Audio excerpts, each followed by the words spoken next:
Well, the game is still yet to be released in many countries, and experts say the app is a great business move from Nintendo. For more, let's bring in Jeff Joseph from Consumer Technology Association to find out how this will impact the company going forward. Welcome. Thank you very much. Nice to be here. So, Jeff, let's start with a look at Pokemon Go's runaway success. How did it get so popular so quickly? Well, I think it plays on many trends in the United States. First, in America, we're coming off such a difficult week last week, a week that reminded us of all the things that divide us. And yet here comes this game that's so fun, so immersive, that you're able to connect and connect with people in a different way and even share the experience that reminds us of some of the things that bring us together. So it's one of the ways that technology brings us together and reminds us of that.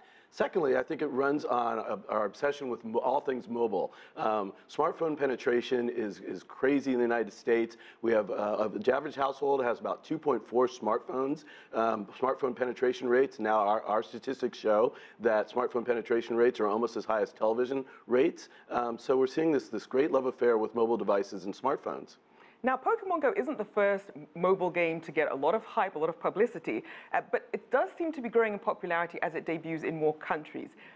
They're saying it may perhaps even be more popular than Twitter, Snapchat. People are throwing out all sorts of Tinder in the United States, more popular than the dating app Tinder in the United States. Now, is this a fad, do you think, or does this have some real sustainability? Well, that's yet to be seen, if the game has sustainability. But I think what has sustainability is the technology, the AR, the augmented reality piece of this game that makes it so fun and so immersive. CTA forecasts that we're going to have we'll see a 500% increase in sales of VR, virtual reality, and AR, augmented reality glasses, eyewear this year, to about 1.2 million units. So we're seeing a real excitement about that. And that'll come in gaming. I think this is one of the first applications. My kids, I have teenagers, they're very excited about using augmented reality in Snapchat, but we'll see it in all sorts of different businesses. It'll transform the way that architects can design spaces. It'll transform the way we educate people. Imagine being in medical school and being able to use augmented reality to practice your surgical skills. So we're really excited about it. I think it says as much about the future of AR as it does about gaming.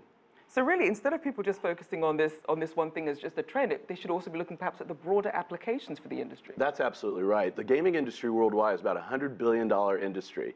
And last year, for the first time, mobile gaming sales surpassed those of PC gaming sales. So we're seeing this trend and this love affair again with all things mobile. So that's certainly one part of it. But the real story is what's the future of augmented reality? And if consumers can get excited about capturing Pikachu and Pokemon and finding Pokestops, just imagine what they'll get excited about as the technology continues to mature. Now, Nintendo had been reluctant to put its games on mobile platforms. So why the change of heart now? Well, I think they saw the opportunity. You know, the interesting thing about this is that Google actually sort of introduced the concept a couple of years ago. If you went on Google Maps, you could find a Pokemon character in certain locations. So that sort of started the concept. But I think they sort of saw the opportunity to use augmented reality. They saw the opportunity to take this sort of play on our nostalgia. Those children of the 90s who remember the card game, now you can sort of bring that experience into the modern experience, the mobile experience. They saw that opportunity. In fact, their stock is up about 50% since they've released this game, so it was a smart move. Now let's also look at the significance of this game when it comes to Nintendo's business, as a business move.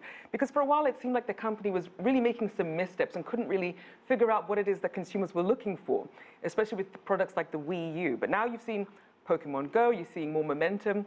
Is it too early to say that this might be a turning point, that Nintendo, in terms of their strategy, might be getting it right? Well, someone's getting it right there. Someone got this one right. And that's certainly the nature of business and the nature of technology businesses. We see startups come along and come up with great ideas, and you think, how can that miss? And for whatever reason, maybe it's too early. I mean, look at the smartphone itself. We had early iterations in the 90s with that Apple tried and Microsoft tried for these mobile devices, and they didn't quite catch on. So you never know if you're too early, but they certainly caught fire here. I do think it's a little early to know what the long-term impact will be, but things are certainly looking promising. Someone made a smart move. Timing certainly is everything. Absolutely. Now, what about the traditional game console business that obviously helped give Nintendo its niche in the first place? How does that now play into their business model and their future strategy? Well, the overall market for the gaming consoles is flat, if not down.